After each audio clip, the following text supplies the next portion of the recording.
എമ്പുരാന്റെ trailer decode ചെയ്യുന്ന തിരക്കിലാണ് social media.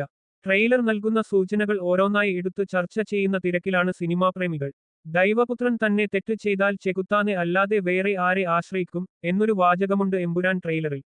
Tovino ആണ് എമ്പുരാനിലെ വില്ലൻ എന്ന സൂചനയല്ലേ ട്രെയിലർ തരുന്നത് എന്നാണ് ആരാധകരുടെ സംശയം.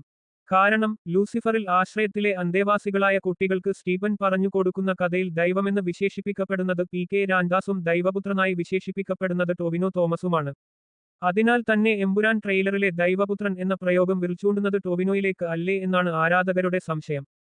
ലൂസിഫറിൽ ജതിൻ രാംദാസായി എത്തി ഏറെ കയ്യടി നേടിയ നടനാണ് ടൊവിനോ തോമസ്. PK രാംദാസിന്റെ രാഷ്ട്രീയ സിംഹാസനത്തിനു പിൻഗാമിയായി വന്നെത്തിയ ജതിൻ സ്റ്റീഫന്റെ വിശ്വസ്തൻ കൂടിയാണ്. സ്റ്റീഫൻ നെടുമ്പള്ളിയുടെ അച്ഛനാര് എന്ന കാര്യത്തിൽ വർമ്മ സാറിനു സംശയമുണ്ടെങ്കിലും എന്റെ ചേട്ടനാണ് സ്റ്റീഫൻ എന്നതിൽ എനിക്കു സംശയമില്ലെന്ന് ചങ്കുറപ്പോടെ പറഞ്ഞ സ്റ്റീഫന്റെ പ്രിയപ്പെട്ട അനിയൻ. എന്നാൽ എമ്പുരാനിലേക്ക് എത്തുന്നതോടെ ഈ സഹോദര ബന്ധത്തിനിടയിൽ വിള്ളൽ വീണു കഴിഞ്ഞോ എന്നാണ് അറിയേണ്ടത്.